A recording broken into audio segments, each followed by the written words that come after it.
We've learnt about view groups and views in the previous 3 topics. The view groups we looked at were linear layout, relative layout, and scroll view. And the views we looked at were text view, image view, button, and edit text. Most of the layouts can be prepared using these. There are a lot more views and view groups in Android, and we have covered only a few of them. But don't worry, even though we will not learn them in detail, we will tell you how to search for them and use them. But that's for later. In this topic, we will learn how to connect these views in our XML file with the Kotlin code so as to make the buttons, edit text fields, etc. functional.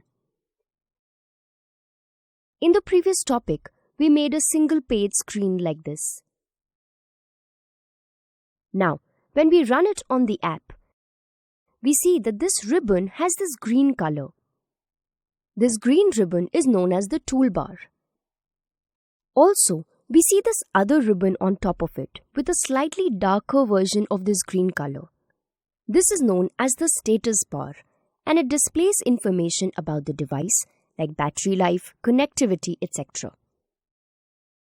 Wait a minute, we did not give the colors to these bars, right? So, where did these colors come from? Let's find out. Do you remember this resources directory that contains all the resources that we use in our layouts? We know that it contains the pictures that we have used.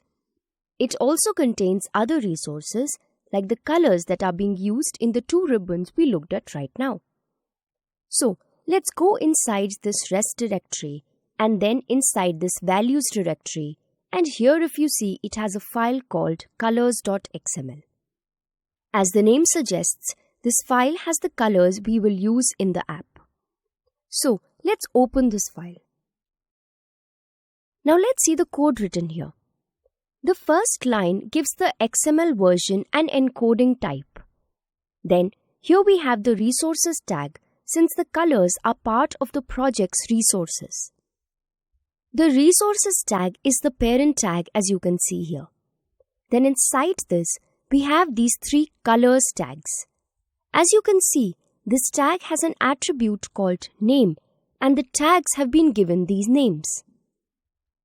Then, between the angle brackets for the opening and closing tags, we have the value, which looks like the hex codes for the colors, right? And finally, we have the closing tag.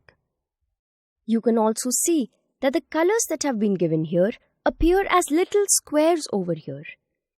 These 2 are the colors we saw in our app, right?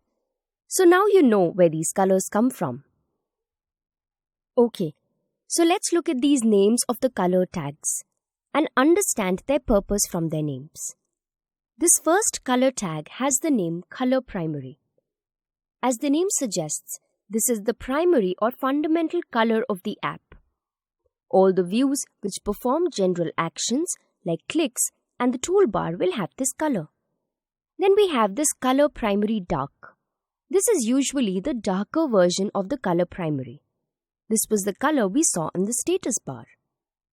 This third color is color accent. This is used when we want to lay some special emphasis to certain parts of the app. It is used when we want to get the user's attention.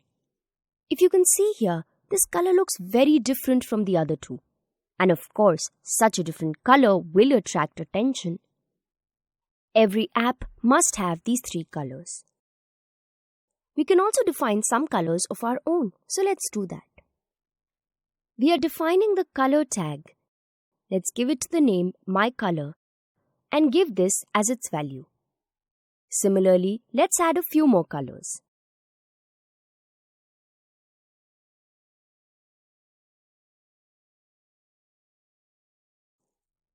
You can see that the colors we've added appear in the left panel here. If you want to read more about the usage of colors in the app, you can go through this website. The link is also been given in the helper text below. Also, you can go through this website to see how your app will look like with different color combinations. The link to this website has also been given in the helper text below. Now, let's change this color primary of the app. We are changing this to black. And we are also changing the color primary dark to black. Yes, if we want, we can keep both these colors to be the same. You can choose the colors of your choice. Let's run the app and see how it looks. Oh, looks good to us. So let's keep this for now. Now, you remember we had used colors in our layouts earlier also. If you want, you can define those colors here itself, and then instead of giving the hex codes of the colors there, you can give the reference to this color tag there. Don't worry, we will learn how to do this later. So that was all about the colors in the app. Click next whenever you are ready.